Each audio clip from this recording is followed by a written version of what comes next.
this? Incredible! This is The Grove Podcast.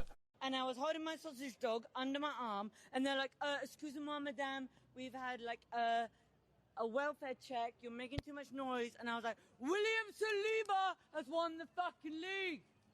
Hello, my name is Tabs and welcome to episode 187 of the Grove Podcast now. Thank you for listening and I hope you're all doing very well and enjoying your summer or winter, depending on your chosen hemisphere, and enjoying it as a champion. It's a nice feeling, and every now and then you forget and then you remember and it brings a smile to your face. So, hope you're all doing that. I think we're 14 days into it and I think everyone's got another, God knows how many, 300 days of this to go. So, enjoy it where you can. Anyway, look, so in today's pod, we will be doing a bit of an end of season review, season awards podcast, looking back at the highs and lows of what was an incredibly stressful, incident-packed season.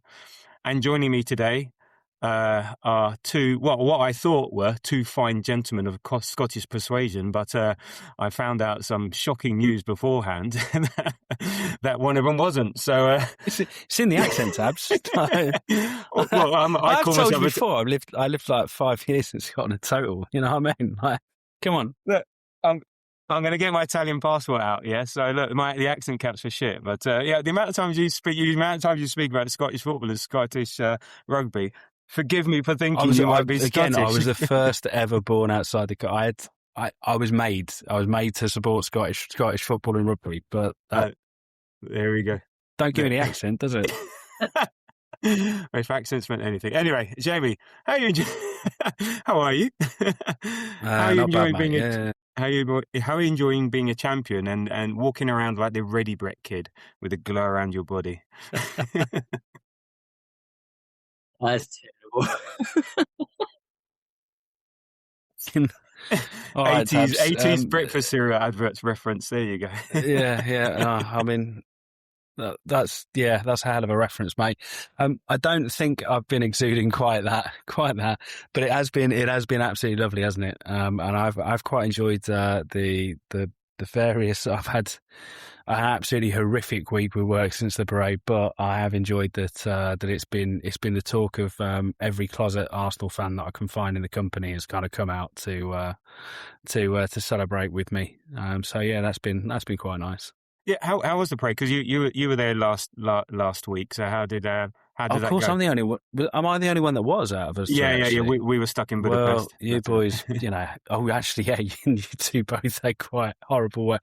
Yeah, I'm sure we'll touch on that. Unless you already did. No, you didn't. Anyway, so it was the only way that I can describe it is it wasn't a parade; it was a carnival. And I'm sure that nobody that's listening needs any introduction to that apart from the very handful of people that might have been in Budapest, because otherwise, if you had any remote linkage to the Arsenal, you were fucking there. It was absolutely insane. And it was cool, actually. I got there at a bit of a weird spot because I was, as you may well know, it's my girlfriend's birthday, which made the day a bit of a funny one. Did she enjoy the parade as well? She did not get involved at all, and she hated meeting in King's Cross for a meal with her and her family and stuff that weekend. So I persuaded her anyway that we would go up to London for the weekend. Actually, she was very supportive, very lovely about it all. We went up to the weekend. I did the Champions League final in the Emirates, which was phenomenal in terms of the atmosphere and awful in terms of a viewing experience. Don't ask me anything that really went on. I can't bring myself to watch the game back, and I can only remember what it's like on what's a bit like watching a portable TV from across like a garden. You know, that's basically the equivalent, right? It's not. I'm very sketchy on detail. Anyway, so that night went on. I went out to about 3 a.m. Then the next day we went for a breakfast in Hackney, and the bastards took like an hour and 20 minutes to bring out the breakfast. It was like ridiculous. It was honestly terrible. And I'm just looking at the watch the whole time, thinking I've got to get off. And in the end, the transport was so full. So I ended up like walking from Hackney to anywhere I could get to the parade. So I'm just going, right, I'm just gonna rinse it, just gonna walk it. Walk as if I'm going back to my house. I've walked from Hackney to my house before. I'll go towards my old house and I'll see if I just hit the parade, because I will. I'll have to hit the parade. And eventually I linked up with it about kind of Green Lanes, Clissold Park sort of way. And that was actually kind of ideal because getting there quite late. I think it was around about 12, half 12 by the time I got there, and quite seriously that was very late to be in any of the spots. I think it was Clissold Park was lovely because it was a bit more sort of it's kind of quite family-ish. There was a lot of young folks there as well, and obviously it's a massive great big park. And then also when the bus came past, and I got an absolutely abysmal view when it first came past, I was then one of many people running through the park alongside the bus just to continue to get a better view as you went, whilst also simultaneously going, shit, I'm 40, I'm not good at this. But yeah, there was just this stampede of Arsenal fans just across the field. It was a bit like 28 days later. It was quite fun.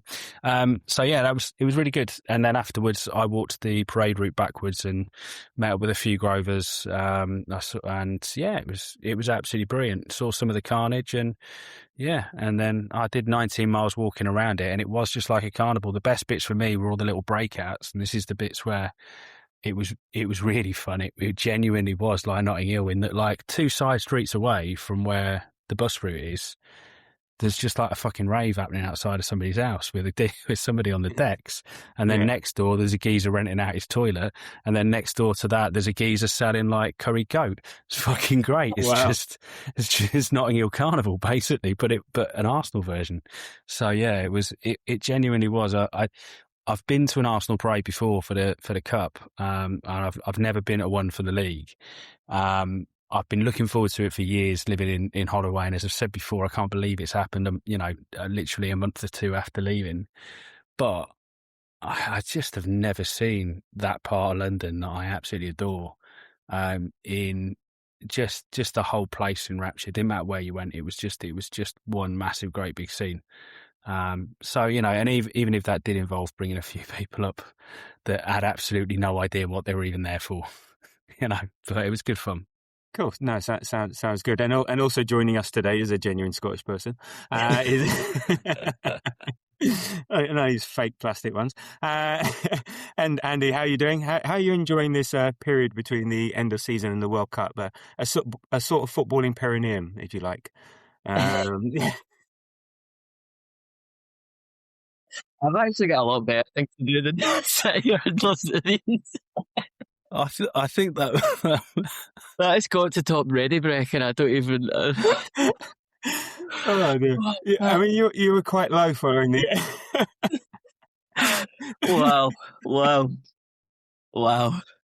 Karen's a lucky lady.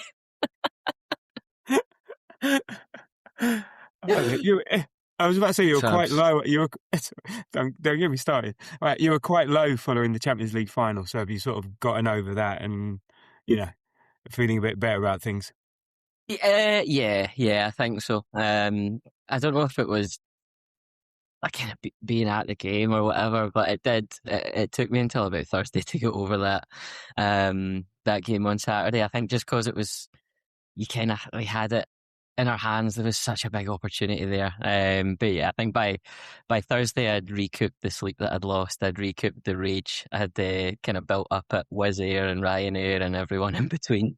And yeah, it's just been nice to have a bit of a break from football. World Cup's still a week away, so it's still in that kind of Thursday South Africa Mexico, isn't it? Oh, is it? Yeah. On the 11th, yeah. So still in that kind of, what are you calling it, a perineum period? But yeah, it's funny you say about the parade, Jamie, because I didn't go to the good bit, but I got the complete dregs of it because I flew via Budapest to Krakow to Luton, and I got to Luton at like 4:30 in the morning, and then got the Luton Express or whatever it's called into town. So I got into King's Cross at about 5:30 in the morning. And it was still good. like just walking around like it literally was like something from 28 Days Later or something like that, just cans everywhere. It was so I got to say, like, I guess in part that I got to go to the parade. I didn't get any of the good bit. I didn't get the curried goat. I didn't get any of the red flares, but at least I got to see some dregs from it. But yeah, it's interesting how different an experience it is actually, and it really didn't dawn on me until I think it was on Monday when Tabs was having so much trouble trying to get back to the UK. Just how different you guys' experience of that, the party over, was going to be, really, because that was kind of the main thing I was hit by on the Monday. Was like, all right, cool, or kind of maybe more Sunday night actually, a bit of a feeling of like, cool, so that's sort of like the last party. You know, it's been like 2 weeks of non-stop fucking party if you're an Arsenal fan, and it sort of was like this. Okay, cool, that's really nice. That's a nice way. Champions League final was sort of erased from the memory. You just went, this day that we've just had, this big, you know, fuck off carnival, is the way of saying goodbye to this season. Obviously it's not, because this podcast is, but it really did sort of hit in that way. And obviously I then sort of thought it was only really when looking, I was like, oh shit, yeah, no, it's not for these boys, is it? They're left with the memory of the shit at the very end of a long night in Budapest and then horrible flights home. And I was like, oh shit, that's a bit harsh. Watching from afar, I was tuning in and seeing photos and all the rest of it. And actually, it did cheer me up, and I'm going to get into the shit show that I had over the weekend. But it did sort of cheer me up, and it was easy to sort of like forget about it. And then also, you know, I'm dealing with so much bloody admin that you forget about the stuff. And in a way, losing the Champions League the way we did, it was sort of, it was more of a low and a bit of a sign, and it's a shame and all the rest of it. But I think because we'd won the league and because we were proud of everyone and all the rest of it, yes, the deep low. But I think it was very easy because of everything we saw, because of that, the way the players were reacting. I think it was quite easy to sort of get over that sort of relatively quickly. And if you don't think about it too much, you know, it's not too bad. There are moments you think, oh God, you know, when's our next chance going to be, sort of thing. You know, because its progression isn't always linear like it has been. So we'll see. But you know, I think that really helped. And I mean, I was fortunate enough to be, you know, up in London for the final game of the season on the Sunday, so I had my bit up at the Emirates for that.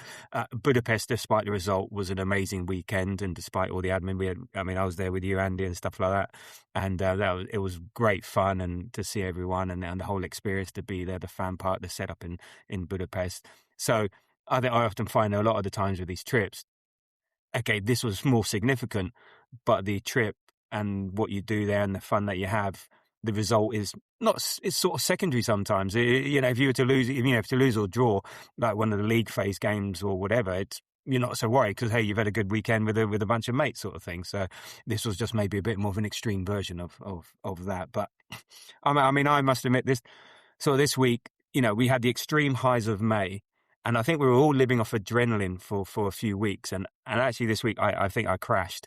You know, my mood has actually been really, really low. I've been knackered. I think I've got a bit ill, and I had to deal with the aftermath of the shit show that was Budapest from a travelling perspective. And now, you know, I've also had that, you know, the latest being I've had physio appointments this week, and I'm still not able to walk properly after falling over on my Sunday morning run in Budapest. Austrian Air are not paying up any compensation because apparently the weather was the issue. Why I missed my connection and then missed my subsequent flight and then had to stay a night in Vienna. And the icing on the cake is, and you're going to love this, is that the host of the accommodation in Budapest that I had to book on Friday afternoon because the original accommodation turned out to be a crack den. They're harassing me and threatening me because I left a very mild, unfavourable review about an uncomfortable sofa bed. Now, let me read you point number 9 from their message on booking.com. If you do not apologise to us and the government authorities will be forced to protect our reputation. We will forward all claims to the state regulatory authorities, the police, NTAC, the Migration Service, and the British Consulate in Budapest. We will submit documents for the initiation of administrative and criminal proceedings in connection with numerous violations of Hungarian law. We will submit a request to the Migration Service to ban entry to the Schengen area due to violations and attempts to provide incorrect information for registration with NTAC. Thank you for understanding. Now, the NTAC thing is when you stay in... Did you get an Airbnb off Victor Orban? What the hell is going on here, No, man? this is booking.com, right? No, the NTAC thing is basically every person has to register their details if they're staying as a tourist in Budapest. And I think only passport will do. But some places don't ask for it. Some places accept driving license, whatever. So I submitted our driving licenses and they said, oh, we don't accept driving. Oh, so sorry. And I sent my passport. So they're basically thinking, I was trying to circumvent the process by sending fake information. And I sent, and then, so I've complained to booking.com, obviously, and said, hang on, I'm getting harassed here. And literally all I said was, excellent location, really uncomfortable sofa bed in a tiny room with a fridge in it. That was it. 4 stars, out of 10. And then I complain, and then look, I must admit, 4 stars out of 10. Yeah, I was in a bad mood. All right, we're just on the Champions League final, and I'm fucking stuck in Austria. And don't get me started on trying to deal with these chatbots at Austrian and Lufthansa who wanted me to talk to Nectar points to get. Oh yeah, that's long story. Anyway, and then they come back. Good. Good. Right. Lufthansa said, oh, you need to talk to Miles and More, which is their reward scheme. It's like British Airways saying, oh, you got an issue with your flight? Go and talk to Avios. So what? Anyway, so they come back after I go, good evening. You continue to provide false information and escalate the situation. Our legal team has prepared documents to reopen the administrative and criminal cases against you. We will seek compensation for financial and legal damages for each hour your false review remains publicly accessible. We recommend you contact an attorney. Do you know what this is, Tabs? That is 100% somebody's paid £20 a month for their ChatGPT subscription and they're getting every cent of value out of it, because that is not a normal human response. No, it's ridiculous, but the thing is, they're just going to get banned from Booking.com because none of this is viable. It's just nonsense. It's like, initially you look at it, oh shit, and then you look, and then, hang on, what the fuck? Yeah, to get me banned from the Schengen area. So yes, I'm having to deal with that. Physios, Austrian Air, fuck me. But you know what? I loved every minute of Budapest, and I'll do it all over again. Anyway. Imagine what you'd be getting if you gave them a 1-star review. That was fun. Jesus Christ, that hilarious. This is ridiculous. But there we go. Anyway, so we're 18 minutes in and we haven't even touched a single thing about Arsenal winning the league. But there we go. Anyway, so on to the review and awards. And Jamie, generally, how did you feel about this season, and what do you think it means for next season? I mean, it's nice and open one. It was fucking incredible, wasn't it? It's a solid 9.5 out of 10 season, with the 0.5 to come from if we'd have won that final. I mean, if you look back at a season where we win the league for the first time in 22 years, we make it to the final of the League Cup, make it to the final of the Champions League, 2 of the competitions that you're in to win, and the quarterfinal of another, then it's very hard to not look back at that as being, one of Arsenal's most successful seasons in the history of the club. And the key thing being, it's just kind of mission accomplished for this Arsenal, isn't it? So, yeah, absolutely phenomenal. Delighted. And the funny thing about it is, and maybe we might touch on little bits that kind of around this. The only thing I will say is I think it's the least fun season under Mikel Arteta, actually. I've kind of reflected on this post-season. I think it has just been because it's been that knocking on the door and the feeling that this is the one where we absolutely must get over the line and not feeling like an underdog, and also how quickly into the season it looked like. I think it was about 6-7 weeks in where it looked like, oh no, hang on a minute, Liverpool aren't going to be there. they don't look good enough. City, all right, but they're, we should do them. It looked very early on in this season, it looked like we should be winning it. And very early on in this season, it was the consensus pick for everybody that we were going to win it. And that made it a lot less fun for whatever reason. And it is a bit weird to the extent that I think I had most of my fun in the Champions League a lot of the time. I think that was a huge source of my fun this season. So that's the only comment I'll say. Like, it was absolutely 9.5 season, outcome brilliant, moments in it in every competition that were great in some respects, but fun wise, I think it was probably like a solid 6 or 7, with like fucking most of those points coming in the last month, which is weird to say, but that's how I feel about it. Andy? Pretty similar, to be honest. I was kind of like, when you were sent the questions through a little bit in advance, because you gave us some homework, I was sitting kind of reflecting on it, and I was like, I don't know how much I enjoyed it. Like, it's a mental thing to say when you've just won the Premier League. But I mean, it is genuinely, it's genuinely brilliant to have got over the line and finally won the league.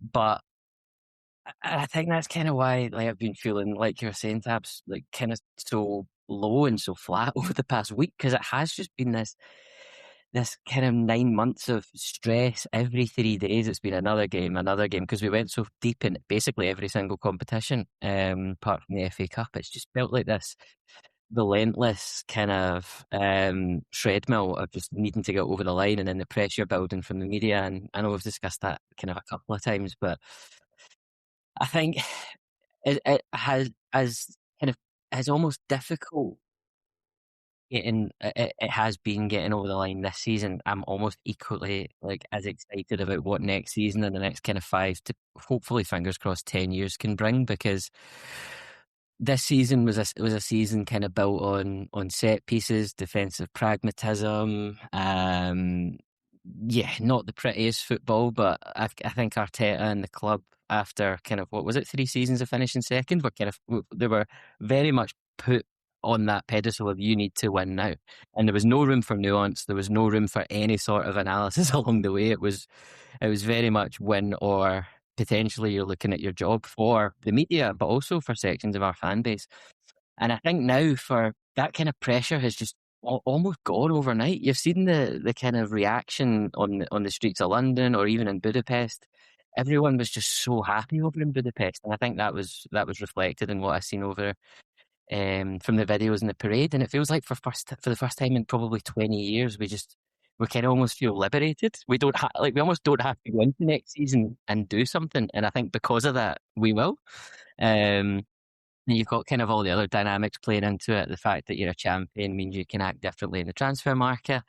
And when you look at, and I know that's not kind of the kind of point of today's podcast, but when you look at all the other clubs and the positions that they're in, it really is an incredibly, incredibly exciting time to be a part of this football club.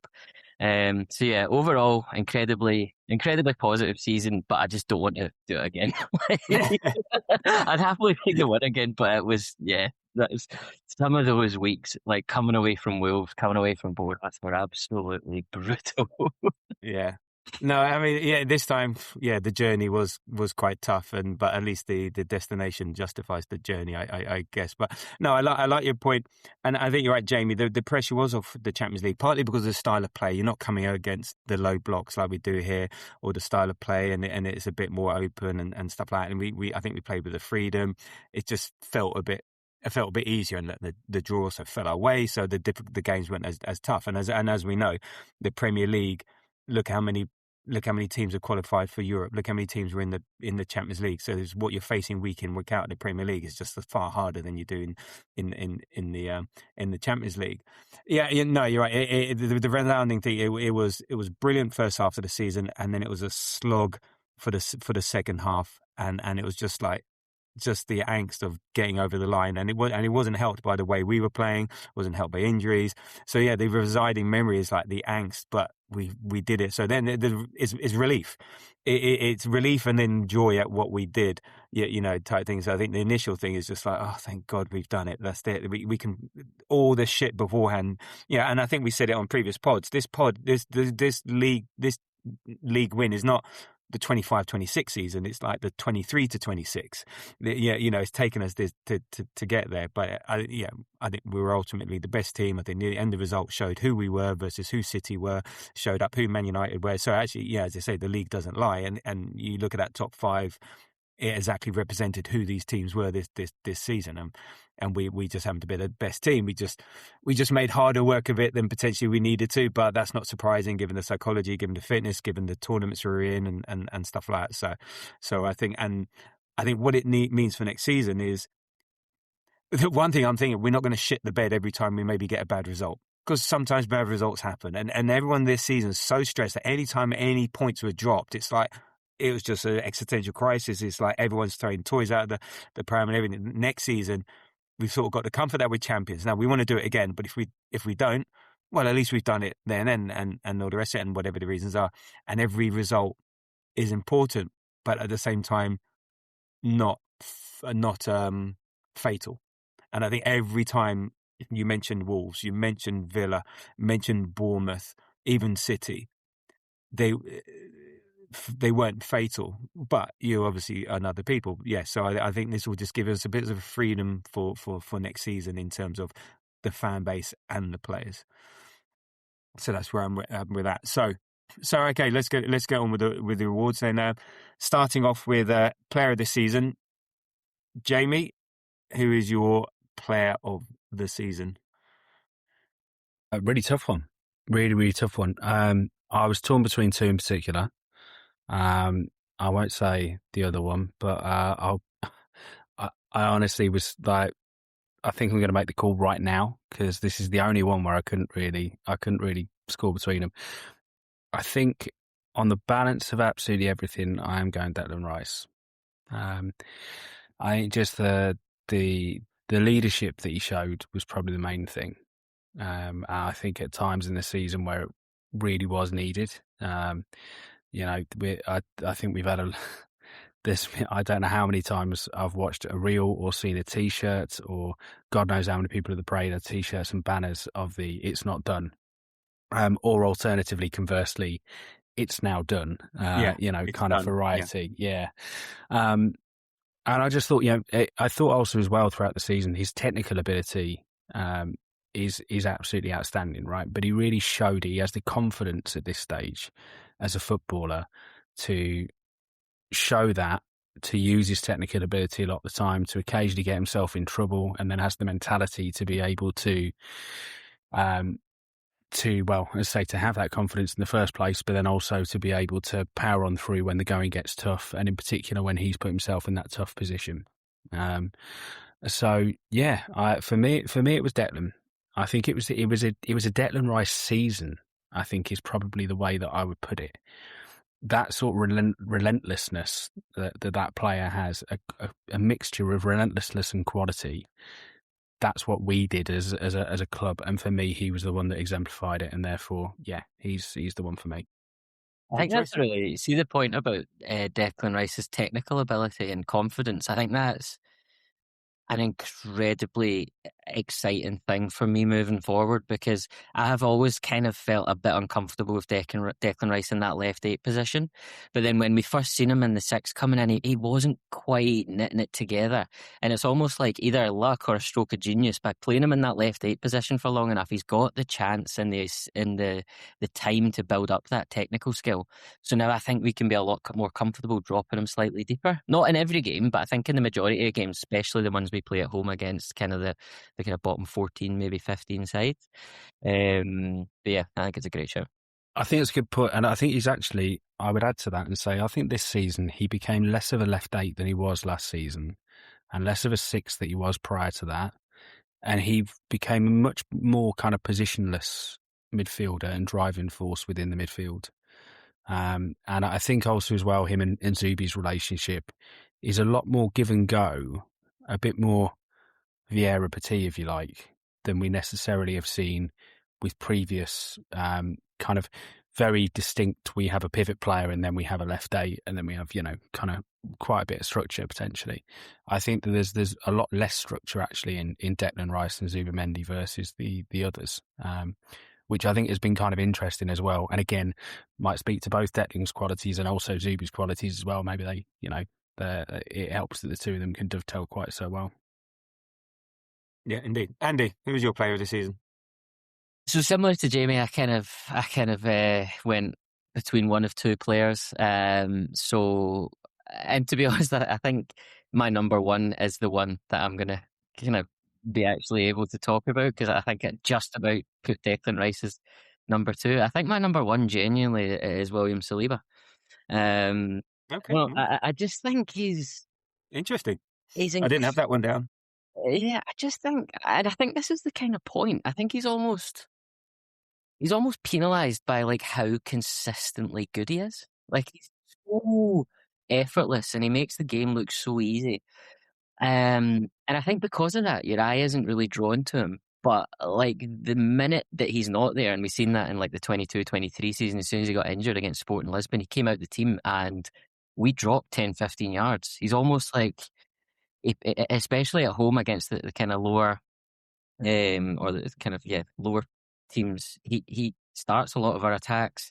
I think he just exudes this confidence from centre back, and he's like almost, he's called this like Rolls Royce of a footballer, but I think like, and I get the kind of the reasons for why he might be called that, but I don't know, whenever I see like a Rolls Royce or a Ferrari or a Lamborghini in the street, you kind of turn your head and you look at it, but like, I think he's almost like, he goes by, he's like quietly unnoticed, and for me, he doesn't get the plaudits. He does get plaudits, but I just think he's up there. He's one of our top 3 best footballers. So you're saying he's like an electric bus, like the London electric buses, where it's so quiet you don't hear it, but then if you don't notice it, it will go fucking through you. Yeah. Like air conditioning or something like that. Do you know what I mean? We're like,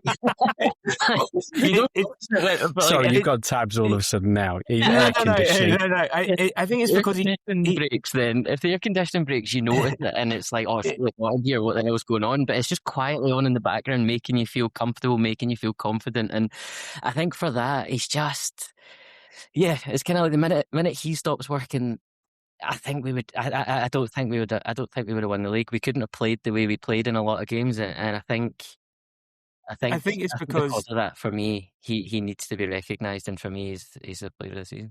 No, that's fine. I think it's because he doesn't do anything spectacular.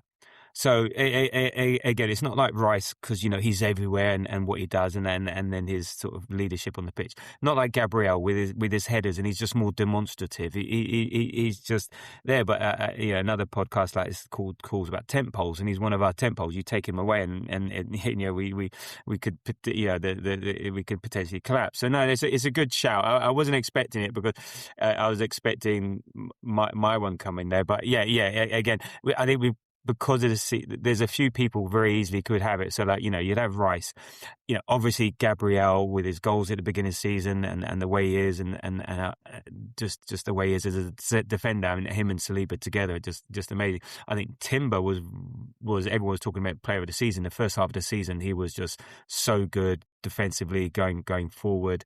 And stuff like that. So I think and I put down here honourable mention as well for Saliba. But for my shout, and last year I remember I went left field, so I went Marino last year, and I remember Jamie going what, but purely because of his efforts. But for me, it's very simple. It's David Raya. I think for me, he's the one. That was my other one. I thought it wasn't, and I'm glad you went for Rice. And I thought you might like go for Rice, because I think you've got a more of a connection, like sort of with him and stuff like that. But for me, he's the one player in our team that we cannot replace. Properly. Every other player outfield we can sort of replace. If he's not playing, that's fine. You take David Ray out of this team, and we saw in the Carabao Cup final, we don't have an option to cover him, and it's a massive drop off in quality. And also how we play. It's also how we play. I mean, he's brilliant in goal, and we will get to save of the season. But he's so, and I've said this before, he's so fundamental how we play. He dictates our tempo often. We go long, we go short, we go wide. He enables us to play a high line, and that triangle of him, Saliba and Gabriel just is a great foundation, a great base, and where we trigger our attacks, start our offensive play when we win possession from the back. 3 Golden Gloves in 3 years. I think it was 19 clean sheets in 37 Premier League appearances. 9 clean sheets in 14 Champions League appearances. You know, and I think he's finally going to be Spain's number 1. I'm not too sure, but I read somewhere that he might even be, you know, Simon's for some reason Spain's number 1, but the boss has basically said about 2 days ago. No, is it Simon still? Pretty much, yeah. He's got Garcia's great. Ray is incredible. He's talked about as being the best goalkeeper in the world. Everybody in England loves him, but he just went, but Uno Simon's just really good. So you know, what are you gonna do? Okay, he must be because he's never. But for me, Ray, I think, yeah, it's just because of what he did, what he offers, and I think without him, we don't win the league. I think we can potentially win the league without any of the other players to supplement them, but without him, we don't win this league. So there we are. But again, I think this year there was 3-4 standout candidates, and we. I think he's the purest choice for me, Raya, in terms of just the number of massive performances allied to the consistency. Like if you kind of go, the consistency is right up. You know, he's been here all season, and then his peaks have been frequent enough. You know, he's been game-changingly difference making. So yeah, I love the shout.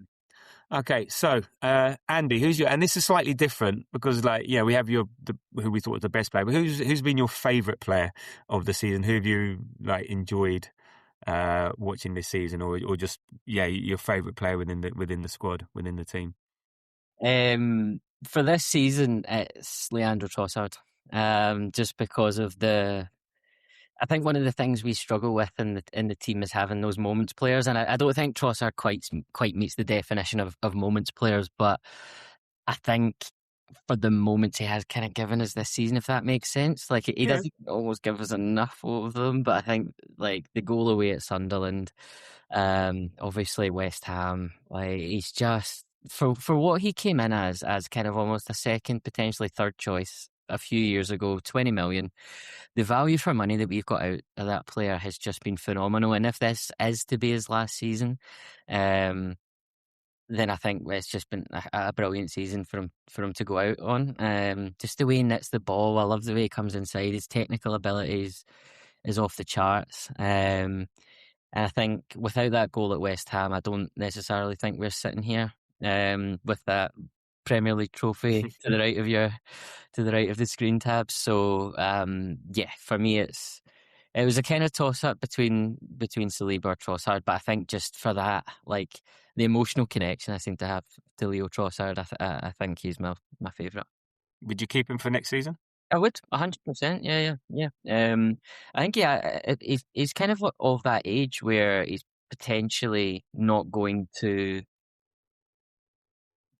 Like, he's not going to upset the dressing room having a secondary role, but I mean, we've all seen since he's joined the club, there's nothing better than a Trossard with something to prove, and almost that angry Trossard. If we do bring in a starting left winger, which I think we have to, I think having Trossard keeping that left winger honest week in, week out, would be an incredibly great place for the squad to be, because he's not a player who's relied on pace. He's always relied on his kind of jinking in and out. He's not slow, but he's always relied on his technical ability more than his ability to stretch games. And I didn't necessarily see any of that falling away. So if we do give him another extension, maybe even another little pay rise, I would be absolutely more than behind that.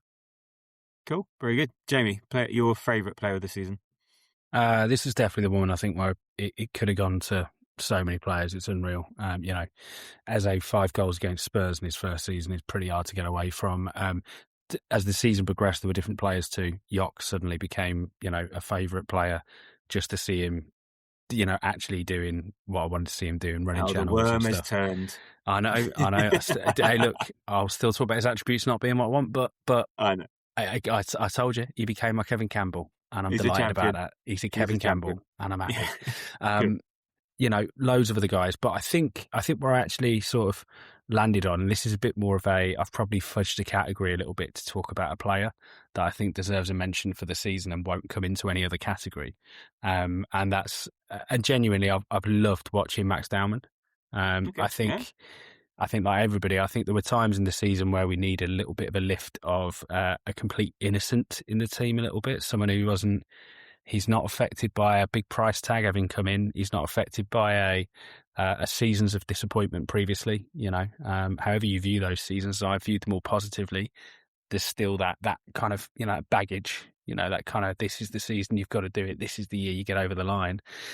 Just a complete and utter, oh, look, it's another hopeful at a Hale End. And he just happens to be the youngest player in the Premier League ever. And now he's the youngest goal scorer in the Premier League ever. And he's the youngest Champions League player ever. And he just happens to be really fucking good, And so, yeah, I think that's going to go for my favourite player in terms of just loving those moments and just watching it kind of completely and utterly, kind of a bit of a joy of football about it. I think I'm going to give it to Max. He's right. You pay your money for, isn't he? He's that unbelievable. Like, he just passes the eye test at absolutely every hurdle. And just quickly, Tabs, I think it's underrated the influence he had on that Everton game. Everyone looks to the goal that he scored when that breakaway goal. We were 0-0 until like the 87th, 88th. Yeah, and he crossed it he crossed it. Yeah. Yeah. So it's a completely an absolutely phenomenal talent. But where would we have been if we maybe didn't go over the line against Everton? We drew 0-0 against them last season. It could have went that way. Again, we weren't looking too good in that game. He obviously gets the runaway breakaway goal. But yeah, it was only when I was watching kind of highlights back last week, I was like, geez, we were kind of in the shit a bit there until Max Dowman came on, started jinking in and out, and then played that back post cross. So yeah, I just cannot wait to see him over the next few seasons. I think he's gonna take us to new levels. No, indeed. And look, he could appear in either goal of the season or moment of the season as well. So, yeah, he did factor in that. And I think everyone's contributed in their own way, be it one goal. Like Martinelli only scored one goal this season, but it was equalised against City in the 91st minute or whatever it was. So, everyone who's been in the team's contributed one way or another. So it's and that's the sign of a good team. For favourite player, it's really hard because I love them all. Yeah, and we're actually in this nice position, or this lovely bit that every player has got a redeeming feature. There's something about them that or most of them anyway, that you have an affinity to and you're happy for and stuff like that. Like, I've got honourable mentions for Saliba because the way he celebrates every goal and he just looks like he loses control of his body, and the way he celebrates, he's our equivalent of Rio Ferdinand. He's our great who happened to be always first on the scene in the celebrations, leaping on the guy's shoulder. And Saliba's always there, like waving his arms around, like one of those blow up things outside a car sales room sort of thing. And also Calafiori, because of just the way he is and that he's everywhere, and the way he plays, and what a difference he makes. Hincapié, because he's like an absolute monster, just like a breath of fresh air. But I went down the nice guy route, and it was either Rice or Eza. And I'm going to go for the favourite player because of his goals against Tottenham. Is my favourite player is Eza. 5 goals in your debut season against Tottenham. The way he's just the smile, the joy that he brings, just his just casualness about. He could be sold tomorrow, and he just goes down as an absolute legend for those 2 games, doesn't he? That's kind of the thing. It's just exactly, and just the way he's off the pitch, on the pitch, and no, I think for me he's like just that. He's a sort of favourite of mine. But yeah, there's loads of choices as well. You could bring in Rice and. The way he was on the parade last week and all the rest of it. So no, I'm going with Eza as my favourite player. Okay, so signing of the season that isn't Norgard, who I'd completely forgot about. Jamie, who's your signing of the season who isn't Norgard, obviously, and not Kepa either. No. I forgot. Jesus Christ! I'm reminding you when he's. Had you forgotten him as well? I confidently said before the podcast, Tabs confidently told us that Arsenal made 5 signings. Yeah. I'll be honest, I'm looking at a list of players that I put down. There's more than 5 on there in terms of my nominees, I think. No, in all seriousness, you're kind of picking from 4 here, and it's really hard to say which one of them it is, because I genuinely agonised over this, because I just thought, that contribution and that contribution and that contribution, and I think I'm struck between 2 in particular. Vibes wise, there's the Eze stuff. Hincapié, in terms of his overall quality, I think he'll be an Arsenal player for a good few years. I think he's absolutely superb. But for me, it was between Zubimendi and Gyökeres. And it would be so easy to say Zubimendi because I think that first half of the season, I absolutely loved him. I was really looking forward to signing him, and he actually exceeded my expectations. He did more in control of the ball than I thought he necessarily was going to. He's less metronomic than I thought he was going to be. But I think it's Jock for me because as I say, it would be easy to go with some of these other players that fit more of what I think I want to see at the Arsenal and ignore the fact that the lad came in and scored 20-odd goals. 21. Yeah, 21 goals, 3 assists. Which is great. You know, he came in and he did what he needed to. And then the impact towards the end of the season, I thought, was really significant. You know, seeing him in those couple of games against Atletico we talked about. There were a bunch of league games around that time as well, just generally sort of leading the line, running the channels and being exactly what we needed at that sort of dogged part of the season. He was an absolute whippet, right? He was running his arse off, got quite a few important goals, and had some really big moments. He's a 1 in 2. He played 55 games, started 40.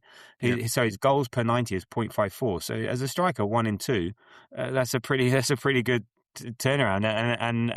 And we said he struggled and yeah, look, we honestly know there are technical deficiencies there, but I think it grew into it. He found his rhythm. He found his place in the team, and but we saw what role he's playing in the team as soon as Havertz became fit. And this is it, and this is it. But you get 21 goals in your first season. That's pretty good going, I'd suggest. Yeah, and I think once players trusted him a bit more, and you saw it with Saka. I think early on their relationship was not particularly great. A lot of people made a big deal out of the Saka obviously doesn't rate him or whatever. I think that's kind of there was that one. There was the one incident against Chelsea where he could have crossed it, but then you look at the goal against Fulham. Exactly. I'm not the biggest fan of that, of kind of saying that per se. I think they just didn't have a relationship developed. And he did develop enough relationships as the season went on that he was able to get to a point where I think he was having a lot more of an impact. So yeah, for me it's going to be Jock. He might be, and I think he will have the shortest tenure at the Arsenal of those players that I've mentioned. I think he's probably 2 to 3 seasons at the Arsenal. I don't think he's long here. Well, he's 27, so yeah, this makes sense. Yeah, that's fine. Exactly. And I think he's here to do a particular job for a few years, and then we'll kind of move on. But I think his contributions this season have been fantastic. He's absolutely there now as being a favourite player of mine for a number of reasons, and I'm delighted that we signed him. And I think just on that, he's almost, I've seen a few, yeah, to the extent that you should read Twitter, but he's almost being like denigrated for being a flat track bully. And you're kind of like, that's kind of exactly what we need. We always we did struggle to beat up the small teams at home sometimes, like historically. And he came in, he scored against Leeds, he scored against like Fulham, got us over the line there. So yeah, I found that a really odd criticism to have of a player, that he only scores against the small teams. And it's like, well, most of the games we play are against smaller clubs, and if he can help us get it line, that's brilliant. Yeah, no, exactly. We scored against Everton twice, home and away, and stuff like that. So yeah, and he said 21 goals across the whole season. Important ones in Europe. He can take a fucking penalty, and he's not mine. He's not my signing of the season, but there we go. So Andy, who's your signing of the season? Yeah, similarly, it wasn't mine either. I think just because, so I kind of, there was 3 in my head. Jamie's mentioned 2. Well, he's mentioned who will eventually be my signing overall, and the kind of way I thought it through, I was like, who's been good throughout the whole season? I feel like Zubimendi had a very good first 6, like basically up until Christmas, and any slight, like the physicality of the league just kind of caught up with him. York struggled at the start, albeit because Havertz wasn't there to kind of play that dovetaily role with him. But then in 2020, if the question was like signing, and he came in January and played that way, it would have been 100% been Gyökeres, because he's been brilliant in 2026. But I think from throughout the season, whenever he's came into the team, he's kind of just improved. And for that reason, it's Piero Hincapié for me. I think left back, I don't know if I'd go as far as to say left back's been a position we've struggled in. But it's never necessarily instilled with a huge amount of confidence. Apart from that kind of first 6 months when Zinchenko came in, but kind of when the league found him out, he then became the target for a lot of teams, and that clipped ball in behind. And also, he didn't play left back. Well, yeah, he was like on the shoot, but yeah. But then you kind of go Tierney, Kiwior was there for various bits and bobs, and Calafiori's come in and been great, but isn't always available. So it's kind of like, are we getting him this week? Are we getting him not? Like, I was kind of, a bit. I didn't quite know how to feel about the news that came out from Arteta that Calafiori wasn't available for the Champions League final, because I don't know where he got injured, because he played against Palace, but it didn't look like anything happened there. So that was an odd one. Exactly. I mean, he would have been break glass in case of emergency type stuff, which we almost did because Hincapié was fucked in the last 10 minutes of the Champions League. Yeah, exactly. But I think in terms of I think across the whole season, for kind of building into his game, he's certainly not Calafiori on the ball. He's probably average, slightly above average on the ball, but everything he gives you, defending 1-on-1, just that kind of raw, almost like dogged nature that he brings to the team. His commitment is he never, even against Dewey in that first 80, 90 minutes until his legs began to break down, I just wasn't worried on Saturday night. And Dewey's one of those electric players, can take you either way. He's kind of almost like a Neymar regen, and I think for a player to come in and instill that much confidence in what was already an elite defensive kind of unit, he's obviously on loan, will make that position permanent, that signing permanent, and I can see him. Yeah, I can see him at this club for a long, long time. Yeah, I mean, everyone was really surprised when we did it, because we think, MLS is in that place. You've got Calafiori. Why do we need another left back? And well, thank God we did have him. And he's got that one thing. So everything he said, right, just the one thing, just his attitude. And he could be shit, and his attitude would make him a fan favourite, just because, not that we want eventually people would tire that, but he just keeps going. He's a monster, and he's just his aggressiveness and stuff like that. Just that thing that people like effort. People like effort, and he gets the crowd going and stuff like that. And I just love that real sort of, as a cliche, that South Americanness about him, type stuff. But he's not dirty. He's not overly aggressive. So he's still in control. But he'll just go and go and go and go and go and up and down. And there's been times he's been in the 89th minute and he's still charging up the left wing and all the rest of it, and you love that. So yeah, I'm a big favourite of his. For me, and this will also time with another. For me, I would say signing of the season is Mosquera. I was toying between this and Zubi, because Zubi's first half of the season, he was so important to why we were where we were in the first half of the season. He just fatigued out, and so he didn't have that consistency over the season. I think maybe Mosquera, the reason I'm going signing of the season is because he cost 10 million. And from the moment he came on away at Anfield, and granted, he's no William Saliba, but he sort of slotted in no problem. He didn't really look out of place, and and this is for a young guy and all the rest of it. And I think he's just been really good and been invaluable to us this season. With the injuries we've had at right back, he's filled in for Saliba when he's been out. And look, what happened in the Champions League? How many Champions League that could happen to any of our defenders? They've all lunged in at some point and seen a mistake. And just because he's so young, just stepped in. I don't think he was expecting to do what he did. I think he played, was it 20? Played about 21 games. Where is he now? I've lost him now. Yeah, he played 35 matches, 20 starts. 2,000 minutes. So that's pretty good for a 21-year-old, and meant to be like a backup to a backup type stuff. So no, for me, I think how much we paid and the importance he's been to us, I think he's been a really good signing for us. And yeah, but it's a proper championship manager pick, that. Yeah, we signed him for 10 million and we could flog him for 30, 40. Like that's sort of. But we're not going to be flogging him. He's with us for a while, I reckon, because of what his versatility and what he can offer us down there. If we get a right back over the summer, we get a backup for Gabriel, then he doesn't have to maybe cover so much. So and now we can trust him. He comes in. If he comes into the team, yes, he's no Saliba. You put him in at right back, yes, he's no Timber, but no one's going, oh shit. It's like, okay, no, we trust him to do a job. And that's the thing, when you got your when you got your secondary players coming in and you trust them, that's what you need from these players, so on. So there we go. So that's signing of the season. And this one, let's make this one a quick one. Who's disappointed you the most this season? And that's a hard one to call, given 2 finals and a champions, but Premier League champions. But yeah, who's disappointed you this season, Jamie? Ethan Wanieri. Unfortunately, I think I really hoped. I actually thought that he might well spend, and I did think, whilst thinking about this question, what were my expectations at the start of the season for certain players. Like, I expected a little bit of regression for MLS, for instance. I thought we might see him play less. I thought we might see him. I did actually hope that we might see him go into midfield. If you remember, that was one of my kind of hopes over the, I think at the end of last season. But I think with Ethan, I thought it was a really high chance to go out on loan all year, and I thought we could be the making of him.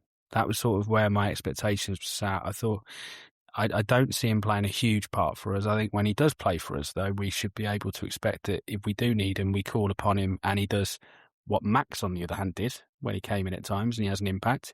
He didn't really get many of those opportunities for us this season. When he did have any, he didn't really do a great deal, but they were very limited. I think it was like 3 appearances or so before Crimbo. And then ultimately, when he got the Marseille gig, I thought, well, great, this feels like a really good fit for him. And I know that a lot that has happened at Marseille, I know it's obviously the change in manager would have been massive in terms of that impact on him. But I think nonetheless, you kind of hope, and some of the messaging that's been coming out of Marseille from the new manager around, kind of, is it his attitude that he doesn't like about him, he's not getting the right vibes with him, whatever. That might be entirely the manager. My thing is just, I want to see his talent push through and say, you have to pick me. I'm better than who else you've got. Put me in the team.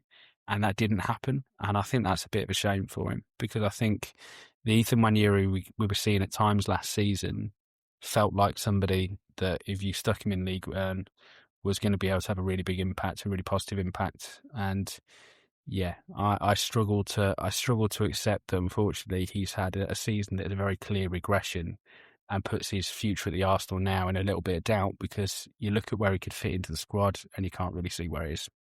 Well, I think Max Dowman's the reason why we might sell him this summer, because of the two, you're keeping Max Dowman, and if Ethan wants to play more central, even if he plays wide, Max can do both faster. Okay, Ethan is, if something shock happens like we sell Odegaard, then you keep Ethan. But if he goes, it's squad depth. Well, we've got that there, and his pure profit, as they say, and sometimes we have to get, and we'll discuss this in another pods to come. But no, he had 12 appearances, I think 4 starts. You play that much? See, that's I didn't realise that, but I think that's almost sort of worse. Do you know what I mean? Because I would have sworn it was less than that. So he scored 1 goal, and stuff like that. But yeah, you're right. It didn't. Yeah, not much. So Andy, who disappointed you this season? Mine's, I guess, in terms of positionally, it's kind of similar to Nwaneri. To be honest, just before I go on to that, I don't necessarily know if I've ever been as hot on Nwaneri as most of the fan base is. He's came in and scored some good goals, but I've not seen it in the same way that I have seen it from Miles, especially over the last kind of few months. I've not really seen it. And Max Dowman, like you say, Jamie, was kind of come in and you immediately see his class, his quality, his confidence on the ball, and the way all the other kind of players seem to trust him with the ball. I've never quite. It's not that he's a supremely talented player. I've just never quite. He's never quite passed the eye test for me yet, and I think. I don't know. I think this will be. I think he'll move on in the summer. I don't necessarily think Arteta trusts him, and I think. So my kind of coming on to it eventually, my disappointment of the season is Noni Madueke. I think he's not he's came in for a massive fee. He started, I remember that first game he came on, was it Forest, when I think Bukayo Saka went off injured, and he was absolutely electric. And I think again, there was kind of stuff flying around group chats of like, oh, maybe this is what Saka should be doing. Like, he's beating his man on the outside. He's absolutely, he's got his kind of left back on toast, and he's got all of those raw abilities. He's electric. Like, he's got, like, he can come in, he can absolutely ping a shot on his left foot, but he just massively flatters to deceive me this season. And I think, just bringing it back to that Nwaneri point, I would have rather just kept Nwaneri in the squad and not signed Madueke. I mean, he's kind of he kind of looks good in moments, and then he'll go and do something really, really good, and then you're like, right, go and build on it. That goal away at Bruges, the goal against Bayern Munich at home, you're like, go and build on that. And like, we see things coming out about he's doing all the personal like training outside of the club training, and it's like, right, that he's clearly got the right attitude, and you just want them to put it all together. And I just felt a sense, certainly as the season built on, a sense of frustration, and then that kind of frustration has kind of quickly turned to disappointment for me. I don't think that money has been like well allocated, and to be honest, I wouldn't say no to moving on in the summer from Madueke. I think for someone who was to come in and play that understudy to Saka, I don't necessarily know if he's really grabbed it for me. I don't know if in the games where he should have shone brightly, he's really done that. And I would have rather given those minutes to Nwaneri, to be honest. And moving forward, I would give him to Dauman almost every time now. It's a tough one because, yeah, I had him down there as a potential candidate. He's played 43 matches, started 27. You know, he's scored 8, assisted 3, so he's on 0.32 goals per 90. So one every three-ish games. It depends what his job is. And so, for instance, Leeds. You know, Saka goes off in the warm up. He comes on. He gets a goal and an assist. But yeah, I think it's the inconsistency there, and you see him. He's one for running the ball out of play a lot, and he can frustrate. But then he came on Champions League. I think he did a really good job and was a threat, and should have won a penalty with his direct running. So it's a tough one. And what we pay for him, 45 million, 50 million, it's roughly what you pay for. He's above mediocre, but is what you pay for that type of winger with potential. The thing is, he's 23. Can we coach him into being better, or is he always going to be like this? And has he still got the potential? I think at 23, you know, we've still got the potential to do that. His job was to understudy Saka, and he did that. He's part of a Champions League Champions winning team and all the rest of it. So. But yeah, I can see that you just want more. So I think disappointing you expect more consistency in that, because he's got all the fundamentals. He's got the pace. He's got the shot. He's got You just want him more often rather than a bit hot and cold sort of thing. And then he gives you moments like I was saying against Bruges where he absolutely and then he gets the header at Bournemouth, crucial goal. But you're like, I just want more of it. Like. Brentford. The header against Brentford. Yeah. So yeah, but it's an easy one to say, and I understand it. But for me, I had a couple. I even had Odegaard down. He's really important to our team, but he's just it's weird. He's gone from player of the season 2 seasons running, and now because of injuries, his end product has just disappeared. You know, he's not assisting and he's not scoring. Okay, he scored the 1 goal against Brighton. What else, has he scored anything else this year? I'm just trying to think. Odegaard. Only 1 goal, and that was against Brighton. 7 assists. That's more than I expected. But but he isn't the one for me. Listen, it's just a very simple one. Kepa, just for the Carabao Cup final. You got a chance, you come in, and you make a basic mistake, then that's going to disappoint me. Now, whether we go on to win it or not, I don't know, because we were playing shite anyway. But yeah, he's for me is my disappointment with the season. And look, with a 5 million release clause, he's good enough for other teams, and I wouldn't be surprised if he's not with us next year. Okay, so Andy, who surprised you the most this season? For me, Martin Zubimendi, and probably more because I didn't quite know the player we were we were getting that kind of almost expected. We were getting that number 6 metronome, almost like the Rodri style, because there was those quotes coming out from Rodri where he was like, "I'm passing the keys of the Spanish national team over to Zubimendi," and I quite naively thought, "Oh, we're getting quite a similar player." And then I think after a couple of weeks, when you see him bombing up, he's kind of more of a pure 8, kind of a double pivot 8, and I think.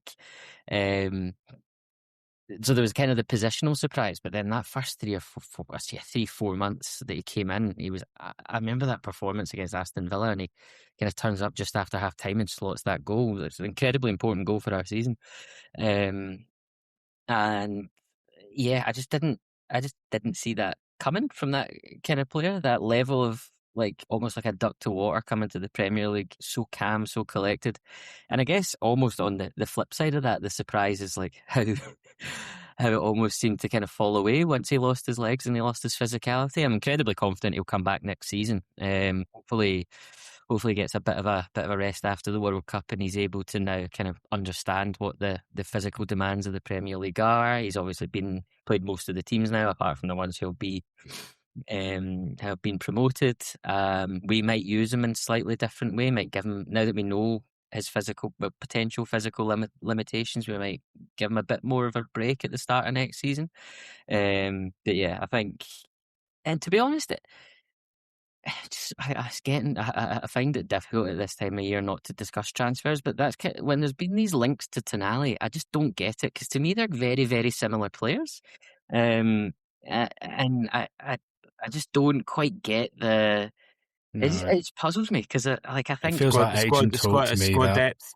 Maybe I think that feels like agent talk to me. But I'd 100% agree. By the way, Andy, I actually had literally. So I've got a couple of options here. I've got one to fall back on, but I've got Zubi because he offers so much more going forward and is much less metronomic than his time at Real Sociedad. I heard exactly the same thing. Just from the same perspective, I expected this guy to come in, and everything data-wise that I was reading was saying this guy is neat and tidy and goes sideways brilliantly and is not a progressive player. Yeah, and I think that's what has been surprising. And as I mentioned earlier with Declan Rice, I think it's made him more dynamic as well as a result. And I think those two being more of a traditional stay and go is really interesting. Yeah, I mean, he scored 6 goals, some bangers, important ones against Villa. He had 3 assists. He played the most amount of matches, so he's played 57 matches, 48 starts. I think only Declan Rice had 49 starts, but he played 55 matches. He had 4,292 minutes, so he played the third amount of minutes in our team. And he's come from Spain, so it's a walk in the park, and you get a break during the winter. So, and he plays a different role. So I'm not surprised he fatigued out. Mm-hmm. And he's still got those numbers, and he was hardly playing the last 5 games of the season, sort of thing. So, and there's a lot of recency bias about him and stuff like that. So, okay, MLS done brilliantly in there, and it was just hard for him to get that rhythm back. But I think, even coming out of sub, I think he played a role. So, I think all our players again next season will all be important because they'll all be injured, and we'll all need everyone in there, and he can offer something in there in the double pivot. It'll be what I'm waiting to see is, in terms of our midfield, what do we do when we don't have Declan Rice? How does that midfield look, and how does that form? And we can worry about that later, but that's maybe, it'll be interesting to see how that goes, because that's maybe where Tonali comes in, because I see maybe Tonali, just from a stature perspective, physically he's more akin to what Declan Rice is around the park versus a Zubimendi or an MLS, who are a bit more lightweight and in that regard. But I don't know. I haven't studied it enough. But so, Jamie, who was your surprise of the season? I'll take Declan Rice's successor at West Ham instead. By the way, anyway, well, Hernandez, yes, yeah.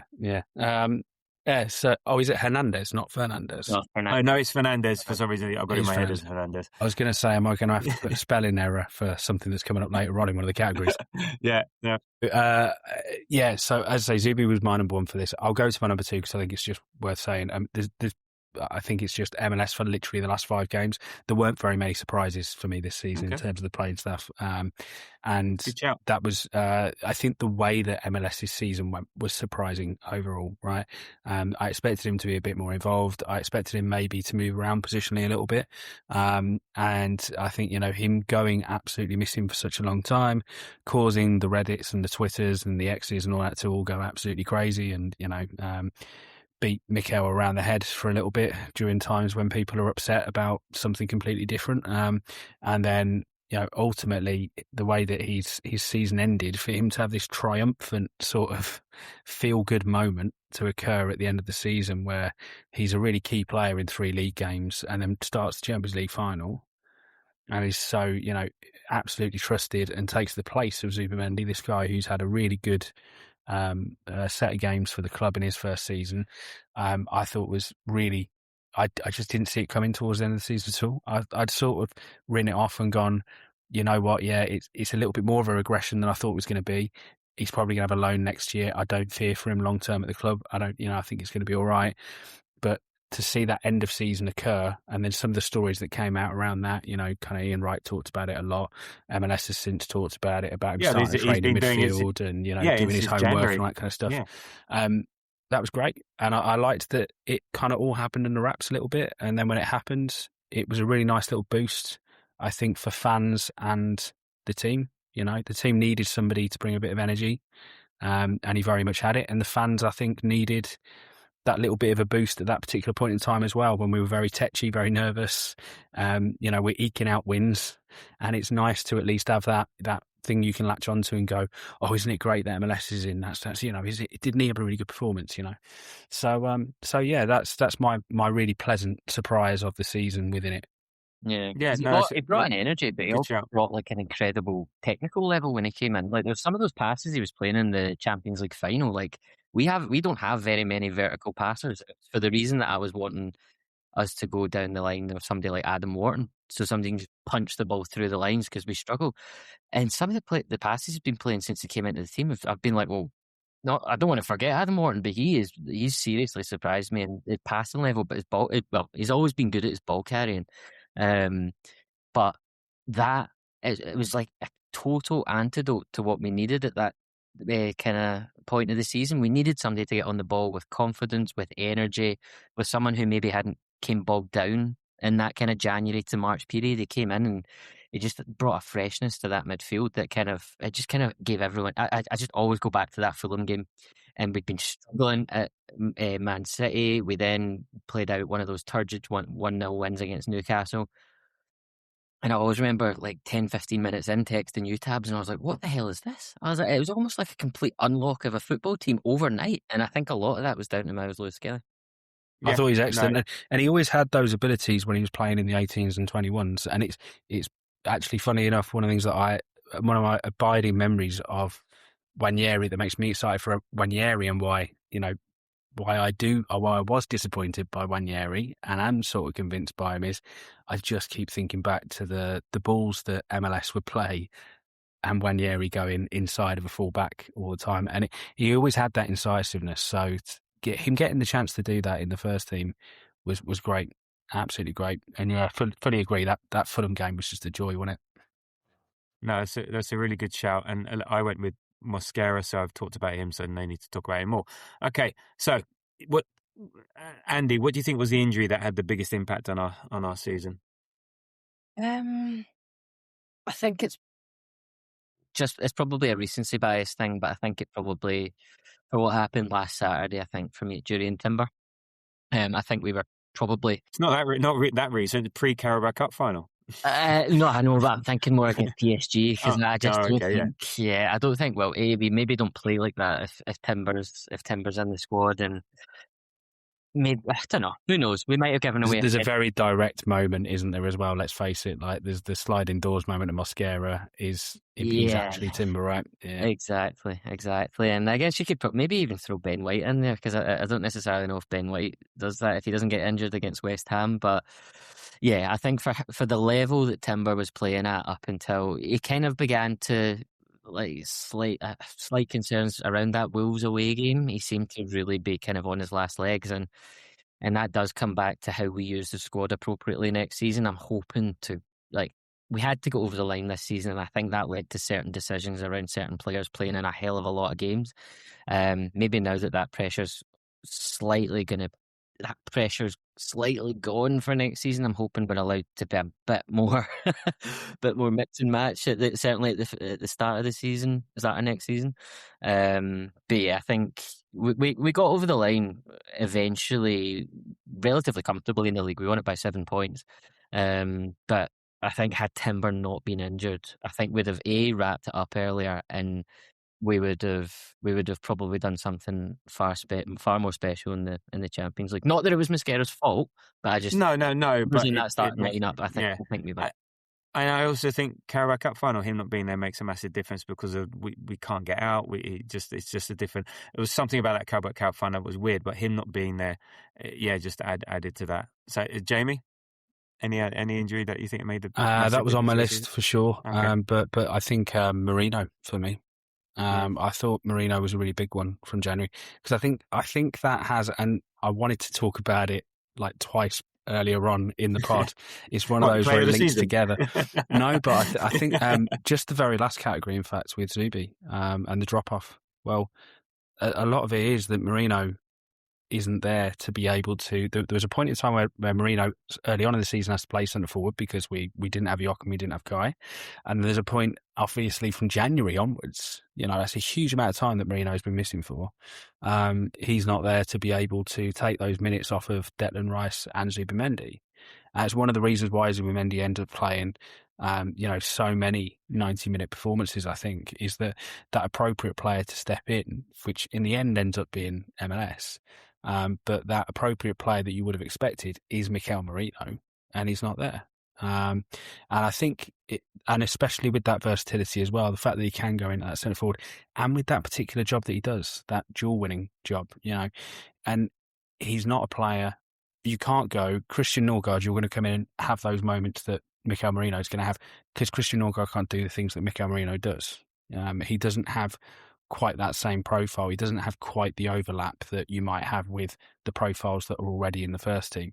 Norgard's job is to come in and be in the games where we're not in control of the ball all the time. Marino has a similar role, but in a very, very different way, and plays in a different position.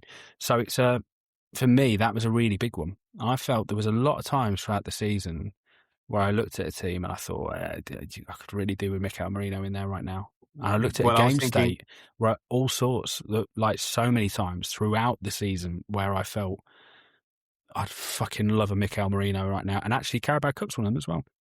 Yeah, when we were struggling for an out ball, how much did you want Mikel Merino in that Carabao Cup final to be able to just go, I'm going to get fucking stuck into some of these City boys? Like, Brighton away. It's Brighton away. There's so many matches, I think, where I would have had him in the Champions League starting 11. I probably would have if he'd have been fit. Yeah. So I honestly think that for me, that is the biggest. I do not think it's. I laughed at you last season when you called him Player of the Season. I still think that was a bit of a joke, but I think he's the reason we came second. But I think he is the most 12th man footballer in the Premier League. I think he is. He is the sixth guy in the NBA. Right? He's that guy that you win championships based off. He's Tony Kukoc for the Chicago Bulls in 1995, if memory serves me well. In the NBA, there's a specific award every year for the sixth man. Exactly. It's nuts. Yeah, it's a really, really big deal. And Mikel Merino is that for us. He's the guy that you have to... There are things that he does that nobody else in our squad is that great at. And there are also things that he lacks versus other players, sure. And he's not the greatest footballer of all time, but he is very important, I think. Or he's proved himself very important to us at really key moments over the last couple of years. And I think that not being there this season, you talk about somebody who could have won the title for us sooner. I think an available Mikel Merino is a really big. I think you win a few more points. I genuinely think you win a few more points. Yeah, there's a player that's Tabs. There's a player that's come into mind immediately as you were explaining that, and I think every good team has one of these. Mikel Merino, and I was just thinking Jason Park. Jason Park when he came in for that Man United team, and he ran his legs off. Merino's slightly different player, but you still need one of those players to come in, fulfill. But he suited Man United's style. Yeah. That was who they were at the time. Comes in, plays a lot of different roles, completely trusted by the manager, completely a leader in the dressing room, completely trusted by his teammates, trusted by the fan base to come in and I wouldn't, in the biggest games I wouldn't start him in midfield, but he would do a job in midfield, does a job up top. He'd probably do a job at left back. Do you know what I mean? I think he's such an. I think he has. We've seen him do a job at left back. I'm fairly sure, haven't we? Haven't we seen him for at least for 20 minutes or so? He scored either the first or second goal in the Champions League semi-final at the Emirates. Yeah, as well. So before your time, Andy. Oh, you mean Jason Park? I thought you meant Mikel Marino. So. Yeah. No, Jason Park. What was Mikel Marino doing before Andy's time? Well, I looked at this differently. So I think the Havertz injury had the biggest impact on our season, but not because we missed him and Gyökeres, blah, blah, blah. But there was that. Because he didn't get injured, we do not sign Eze. I don't think. Because I think that forced the issue, I think, in terms of signing Eze. So I think from an injury that had a positive impact, even though if he'd have been playing, blah, blah, all the rest of it. But from a positive perspective, if Havertz doesn't get injured in the first game of the season, I don't think we sign Eze. I'm pretty sort of certain of that. Okay. Right. Next one. Quick one. Goal of the season. Andy, what's your goal of the season? Well, how are you defining it? How you say it's quick, but there's because it is. No. Okay. Okay, if you want to, what was your favourite goal of the season versus what do you think was the best goal of the season? If they're one in the same thing, then great. They're not. I think favourite goal, Trossard away at Sunderland. That I know we ended up then on 2 each, but in the away end, just that was one of my favourite. Oh, you were there, yeah. So being there makes a difference. Okay, yeah, okay. I absolutely loved it, and I think technically, it's probably Eze at home to Bayer Leverkusen in the last 16, last 32, the champion, whatever it is. Yeah, I think that the way the build-up play is incredibly underrated between Trossard and Rice, but then the way Eze just hits that, you don't see footballs hit better than that. So I think that's my technically, but in terms of a technical goal, technical finish, it's Eze. But my favourite would be Trossard away at Sunderland. Okay, well, that's two taken off my list. That's fine. So I've got a big list there. Jamie, goal of the season, favourite goal of the season. If they're one and the same thing, great. If not, don't worry about it. That's quite fun, actually. So I was going to go goal of the season. I had Eze versus Leverkusen as my top one, and then I had Zubi versus Forest as my number 2. So I'll put forward Zubi versus Forest. Yeah, tick. But favourite is an interesting one because that does give me the opportunity to go. Who does not love to see a stampede of players following Max Dowman up the pitch against Everton? And all 3 of those I was in the stadium for, so that's in a season where it's been the most games that I've missed in the last 5 or 6 years. It's lovely that all 3 of those I was there to see. So they've all got a place in my heart. Yeah, I had both those goals down here. Okay, then I'll pick out. So honourable mentions to Madueke and Nelly against Bruges away, 2 bangers. Eze against Newcastle at home, the short corner routine. I'm going to go Gyökeres versus Spurs away, the second goal straight after half time. Great ball by Timber and great movement by Eze, which opens up the space and he twats it first time. Away from home. Gives us the lead against Tottenham. A great shot, great instinctive, shot from him. So I'm going to take Gyökeres away for Spurs, and then all the others I agree and concur. Okay, at the other end, save of the season. Jamie, what was Raya's save of the season? I've got 4 here, so. I'm not going to go with the first one. I'll go with that because I'm sure somebody will have that one. We'll go for it. I'm going with Calafiori's Scorpion block versus Everton. I think. Right, you're not even going for Ray. I've got. No. I just thought. Okay. I thought. Look, if I'm going first, I need to get it out there in case somebody doesn't say it because that needs to be right up there for me. No one was saying that. You could have gone. I could have got everyone involved in this pod, and no one was saying. No, I mean I need to get it out there because somebody needs to say it. Was more the point. Okay, I need somebody to say it. What are you two all say, Fernandez? Like, it's fine. No, I've already mentioned it once, basically. Yeah. Go on. Okay, Calafiori's good. And okay, I may come back to a proper one at the end. Go on then. Andy, what was Raya's save of the season? I did a bit of space. Brighton. So I was standing right behind it, Brighton at home. I think we were 2-1 at the time. I can't remember who hits the shot, goes to bend it.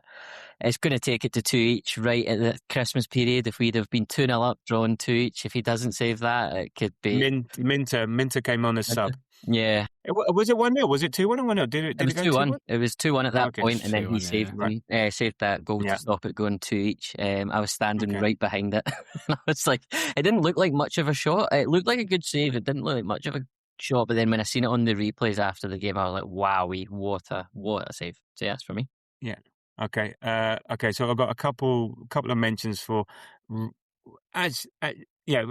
versus McGinn. Even though we were 4-0 up against, it was like point blank. It looked good from a distance. I think when you look at it close up, McGinn hits it straight at him, right place, but it looked good from a distance. And I'm toying between two. Raya's save off the line against Richarlison against Spurs. I think we were 2-1 up or 3-1 up at the time. And had they come back into it, could have made it a bit dodgy, a bit teetering. It was the one that went through the legs and you had to reach back and claw it off the line. That could have changed the way that game went. I think it would have made it 3-2, and you could imagine the momentum Spurs would have got, and it would have been horrible. The most consequential save of the season has to be Fernandes West Ham away, and it's part miss, part save, but he makes himself big. He doesn't go down. Just so important. It was like everyone's life just slowed down, and that was the league there and then. And again, this is the impact that Reyes had on the league. It was like, it may not have been the best, but it was definitely the most important save of the season. Can I change mine? Go on. I completely forgot about that, so I'm going to go with that one as well. Okay. No. But it's the real one. Let's face it. It was just such a moment. I completely forgot about it. I don't know how. Maybe it's just my mind blocking out that stressful 15 minutes. But I was like, Minter, I think, was the most spectacular. I think it was because it was reaching, and he actually did a couple of those. I think there was a header against Brentford at 0-0 off Sade from close range that he tips over. There's like bang, and he did one similar, either Atletico Madrid or Bayern Munich. Was a big one. Yeah, again at 0-0. So he's pulled out these saves. United started the season as well, didn't he? He had a huge stop against United at the start of the season. I can't remember that, but it's just loads of them. But there is only one answer, and that's Fernandes West Ham away. Okay, Jamie, what was your favourite, most enjoyable game of the season, or favourite game of the season for whatever reason? Spurs home. It's fucking great. There you are. Done. As a hat trick. There we go. Yeah, what's not to like? When you get that song in particular, I think we just sung that song basically for like 24 hours. I was in the passport queue in Stansted Airport singing it. He's screaming it. I loved it. It was my favourite. It was the most brilliant bit actually of on the parade, to go back to it, as they came round the bend at Clissold Park. It was Riccardo Calafiori on the mic at the time singing it, and he just had got to "fuck off Tottenham, I'm a gooner now" in his Italian accent, and it was fantastic. Brilliant. And at Palace, you can see Gyökeres screaming that into the microphone, and all of it. I loved it. Okay, Andy, favourite game of the season? I think I've already said it. I have two very close. So Sunderland away was probably the one that it immediately goes. Even though we drew it, I absolutely loved that game. But in terms of both enjoyment and importance and confidence builder, Fulham at home, done by half time. I think at that point I felt as if we'd maybe turned a corner from seeing how nervous we were against Bournemouth a couple of weeks back, and the dejection of walking away from the stadium of thinking we were going to do it again, in terms of the wheels were going to fall off and we were going to prove everyone, well, quote unquote, right about bottling it. I think for us to come out with a refreshed team and go 3-0 up at half time and then cruise the second half, I think that was and then I think it definitely helps when you're at the game as well. So of course, and we'll touch on that a bit later. Yeah, I had Spurs home and away, Villa home 4-1, Inter Milan away 3-1 there, Atletico Madrid at home 4-0, but that was a 20-minute spell where we just blasted onto the bar. I'm going to go Munich at home, where we... I was literally just thinking, is nobody going to say Munich? I was hoping somebody had that. That was it, 3-1 at home. At that point, we were the best team in the world. Yeah. And it was, without a doubt, we were at that point in time, and we were untouchable at that point in time, and you could see something happen. Unfortunately, certain circumstances with injuries and whatever, it tailed off a bit, and then we made it harder. But that moment in time, spanking Bayern Munich, and this was and it was just a high quality game of football, very technical. Both teams were really good, and we were just a superb team there, and there was a lot of a lot of well deserved praise, and that was a real sort of we're here and we're not going away, and look how fucking good we are to the rest of the Europe. And I think a lot of people saw that as started to gulp. So that would be for me the favourite game of the season, just for multiple reasons. How good a game it was. We beat Munich at home 3-1. Harry Kane was unhappy, and we were pretty good. So going with that. Okay, conversely, what was your most stressful game of the season, Andy? West Ham away. That was horrible. That last, what will turn out to be probably one of the most defining games in a long time. I don't know how I completely forgot about that save, but there's the save, there's the VAR moment, there's the Trossard goal, there's the Odegaard having a shit season but coming on and giving us 15 minutes from absolute heaven. I just hated. I remember just after we won that game, there was like tears coming from my eyes. I was like, I cannot do that again. Like so exhausted. Yeah. It was horrible. It was a horrible experience. Like, I think for someone to have no context, and for someone to look at how I was behaving in that living room over there over a TV screen, and people who have no idea who the hell you are. And my heart rate must have been at about 160. There was tears coming out my eyes. I had like a full head of hair before that. I was just, it's West Ham, and it's not even close. Well, slightly the last half an hour of the game last Saturday against PSG, but in terms of the full game, West Ham. I can't relate to that because I was there, and the West Ham end, I had to take all the emotion out of it. So when you're watching a game with zero emotion, it makes it a bit easier, even though I was banging my head when Fernandes going through. But so I couldn't have those emotions. I couldn't allow myself to have those emotions because then I'd get the shit beaten out of me. So it's weird, and it's happened a couple of times where if you do take the emotion out of the game, you sit very, very differently, sort of thing. So, Jamie, what was your most stressful game of the season? I can't not do that. It's the only one I had, and it's without debate. Yeah, it was absolutely fucking horrible, and I do not wish to ever. I have experienced that before, in fairness, but horrible. Well, for me, it was Newcastle at home. It's the most nervous I've ever been in a stadium. Russell next to me, he hates me anyway, but he must have hated me even more because because when I watch it at home, I'm like this. I'm pacing around, and I'm tense. I have to go leave the room. I can't watch, and I was excruciating watching that game and that Wissa chance. And we just about scraped over the line playing mediocre football. We scored that one good goal. Yeah, it was 45% possession to their 55, 0.49 XG to their 1, 11 shots to their 13. They had 415 accurate passes to our 323 or whatever. It was just horrible, horrible, horrible, that second half. And it was sort of the worst I felt in a stadium. I just could not control the anxiety. Burnley towards the end was last game of the season at home, was also getting up there because we just couldn't get that second, and you're just worried about James Ward-Prowse coming on and scoring some stupid free kick. But and then Bournemouth versus Man City. There you go. It was also quite stressful watching that. But there you go. What was your in a similar vein, Jamie? What was your biggest gut punch of the season?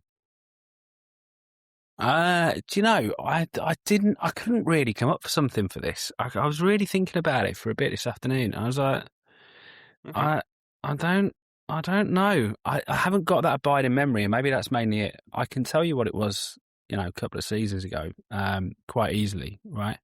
I can tell you those moments that winded me and that probably, kicked the crap out of me, or where it felt unfair, and this season, actually, I think, no, the only one I can really come to is PSG, because it's the last big one in my head, and I think certainly, Mascara, who's been, for it to be the boy who's been so impressive for a lot of the season, who's been chucked in there, who had a really good first half, and I think this is probably the main reason I want to say this one is just to make the point of going. He was fucking great as well. Yeah. For just like 50 minutes.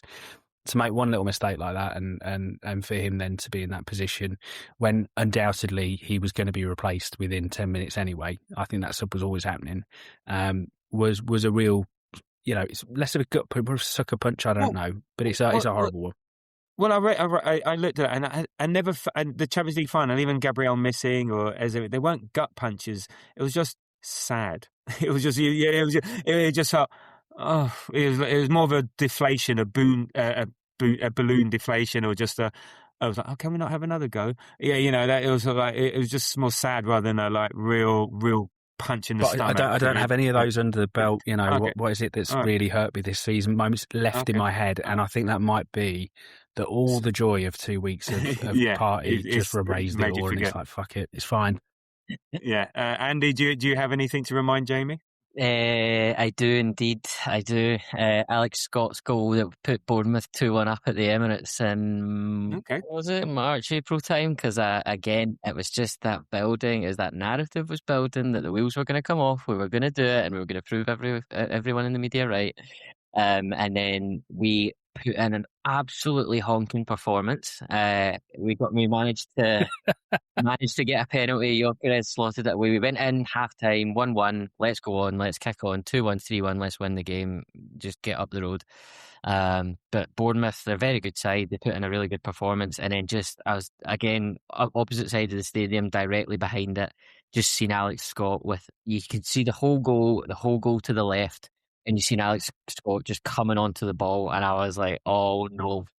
And I remember just seeing the goal. You then got the away fans directly in your eye line. You see them going absolutely nuts for a game that doesn't fucking matter to Bournemouth, by the way.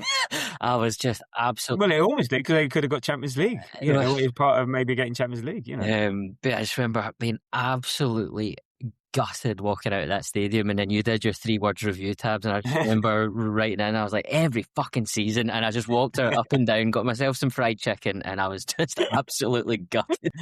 And felt even worse. Okay, well, I'm sorry, the correct answer is Wolves away.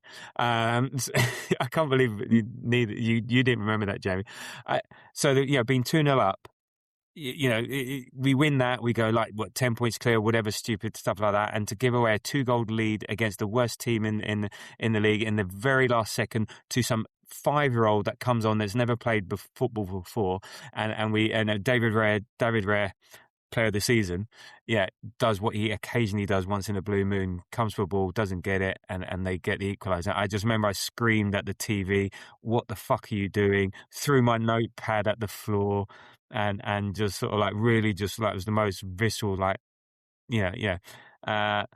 not quite as bad. It was worse at Villa away as well, with that shenanigans in the last second, but that fairly bad, but wasn't as bad. For me, Wolves away, you cannot be giving away a 2-goal lead away at Wolves. And I think because me and Moz were down at that game, and I just got the sense that it was coming. Like, we went 2-0 up, and the rain was horizontal. It was 1 degree.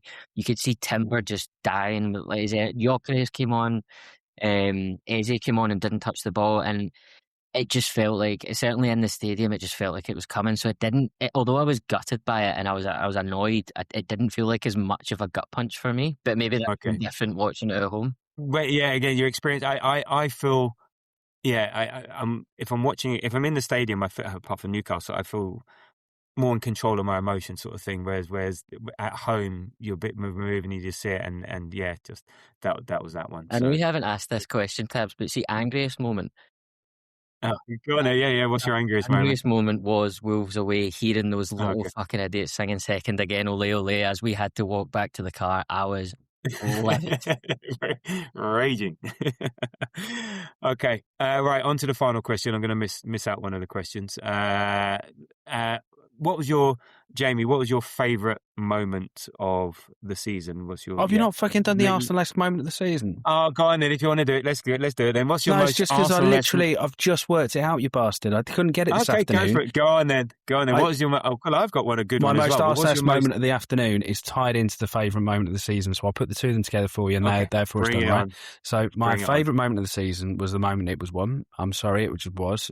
So it was the end of the Bournemouth versus City game, but it was that whole evening. It was the sharing a of photos, of videos.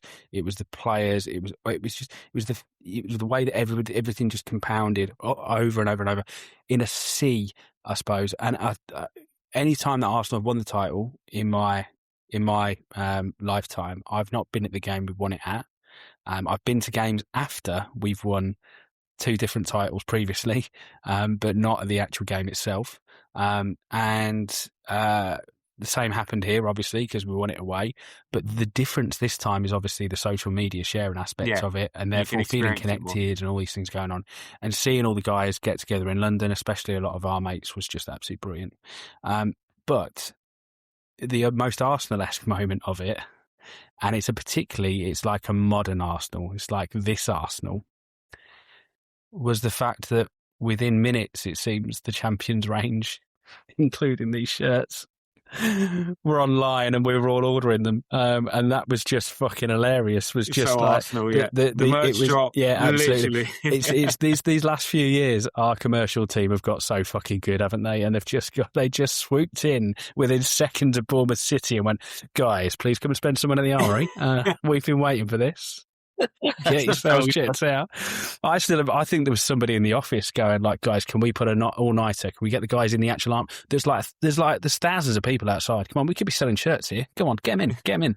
I love that. I love that as the most Arsenal-esque moment of the season. You're spot See, on. that was worth it. There you go. It was very much worth it. Go on, Andy. I'll let you all say. Do you have an most Arsenal-esque moment of the season? Not quite as good as that one. That was fantastic. That really tickled me. But probably more on the football side, I think. I was trying to think of this sort of like what summed up Arsenal's season more than anything.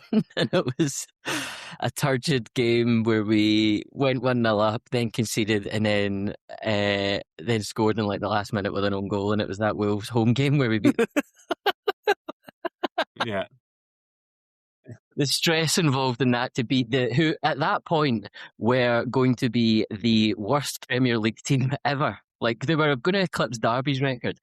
And then just for that, 89th minute goal to go in from them and then to go up and score an own goal and win it 2-1. I think that was for me. Favourite moment of the season. I know what yours is going to be, Tab, so I'll leave you to it. I think mine probably is that one, but I think... well, go on. You say it because your view of it is different to mine. So no. I've got a whole different story about it. So go on. No, I think my favourite moment of the season was Trossard's goal against West Ham, because that's the moment that it felt like, although we didn't win it then, I think Arsenal won it then. Although Man City then dropped points, I think we won the league in that, because if we would have went and dropped, if we would have drawn 0-0. I don't know if we would have got over the line. It would have given City a renewed lease of life, renewed confidence. Who knows what would have happened? I think, although, we didn't play in the Bournemouth Man City game, obviously, but I think in terms of winning the league, it wasn't Burnley at home for me. It was West Ham away. Okay. So, and just that goal, the scenes in the crowd, Saliba jumping around, it was just special. Yeah. My most Arsenal-esque moment of the season, so it was more of a match, and it was the first game of the season, against Man United. So we win from a set-piece corner kick. We found a way to win 1-0 whilst not playing brilliantly. We had a big injury to Kai, so that whole game encapsulated what we were going to experience for the next 9 months in the league. So I think that was the most Arsenal-esque moment of the season. Look, my favourite moment of the season is Newcastle away, the Gabriel winner that I was fortunate enough to share with yourself and Moz. But it was just the whole build up to it. So I'd run a Ealing half marathon in the morning, and I had to then, finishing that, run to go and get the train to get up to Newcastle. There were delays on the train, and it was a real pain. So we were watching the game on the train. Didn't turn up in Newcastle until halfway through the second half. Some of the people, some people just got off and then went back on the next train home. There's no guarantees when you turn up that late to a game that there's any entry into the ground. And I sprinted to the stadium. I still had my running shoes on. Sprinted up the stadium, and luckily there was a few of us, 3-4, that was still wanting to get in, and the stewards were nice enough to let us in, and we got the lift. We got the lift up, and the first two people I see as I'm walking into the away end were Moz and Andy. Said, "Come and join us."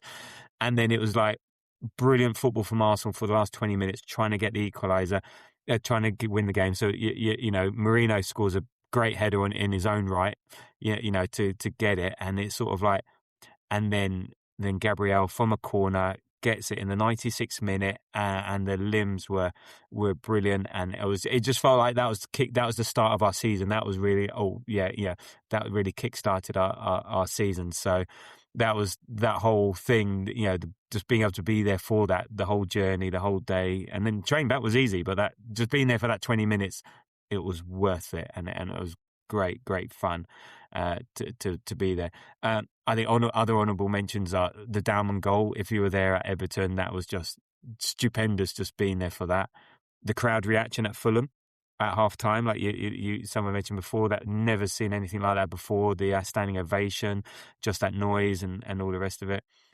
And then I don't know what it was like for you, Andy, but the Havertz goal in the Champions League final. Now, the limbs in Newcastle were good. I've never experienced. Their lives were in danger.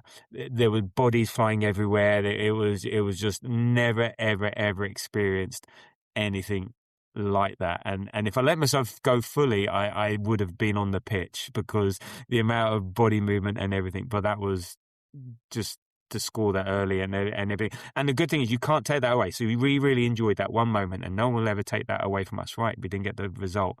But you'll refer to it. I'm going to refer to it. Moz refers to it. Yeah, that moment. I don't know what it was like where you were sitting. It's the most I've ever celebrated a goal, hands down. It was just an insane release of emotion, and it's that kind of all or nothing thing that comes with finals. It was either the best day of our lives, or it's not another game. It's still a good game, but.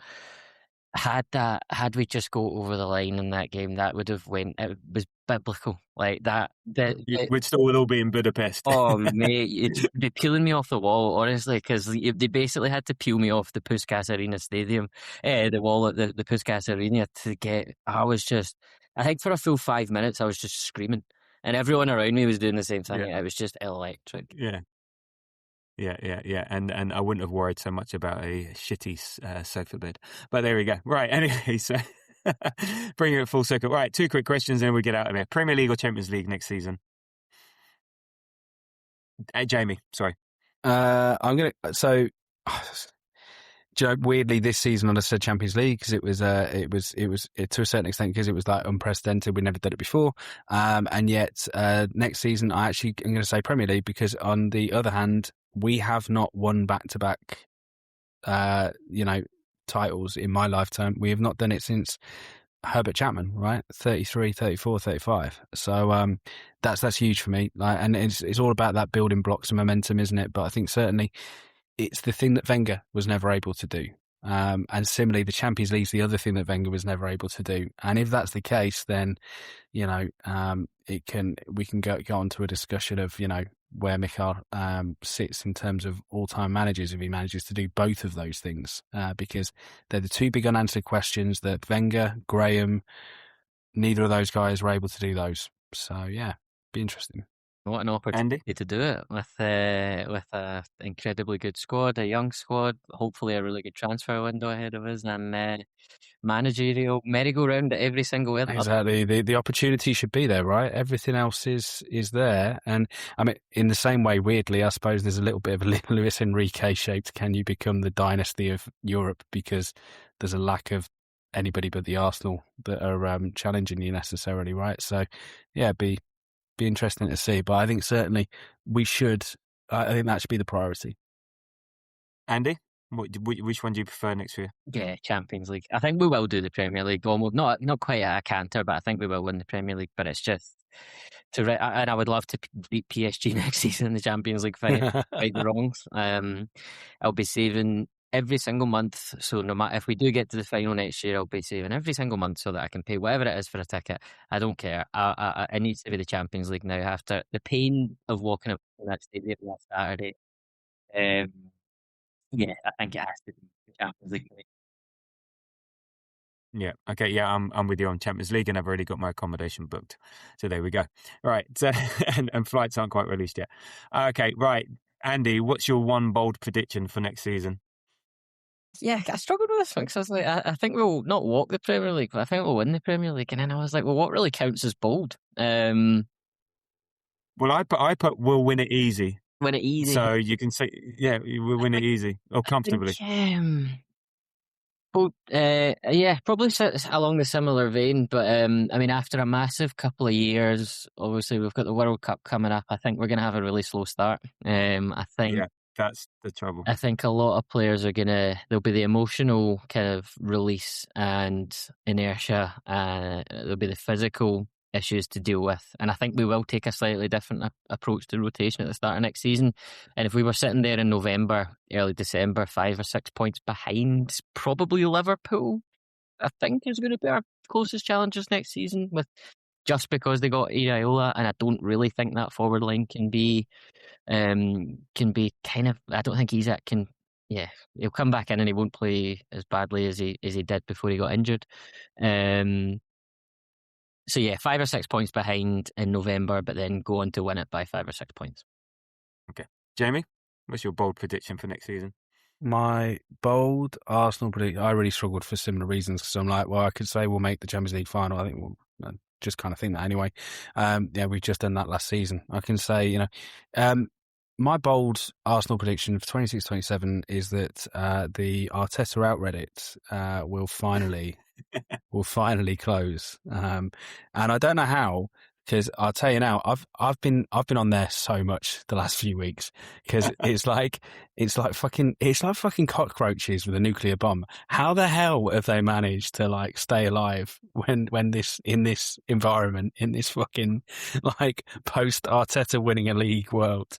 But somehow they are still managing to say, have you noticed how all of Arteta's people he wants to sign have signed for the clubs already pretty much because they don't want to play for him because Attacker's dead, innit? Like, you don't know how to manage him. But yeah, anyway, so that's my bold statement. But I think broader as well, actually. But what that kind of links me onto is more my actual real bold statement is, and a real kind of prediction, if you like, is I think the fan base will be a lot more stable and a lot more calm next season. I think, and I think that will bleed its way into some of the socials as well, because I think now, having had the monkey off the back, then hopefully we can be a little bit less fucking cringy, to be honest. For some of us that are a little bit less cringy at times, just less fucking panicked. But certainly, yeah, I think some of the cringy socials could hopefully wind their way down as well, and just less reaction. And I think that'll be a breath of fresh air and a good thing to experience at the Arsenal, because there's been too many times where I do think sometimes we spoil it for ourselves.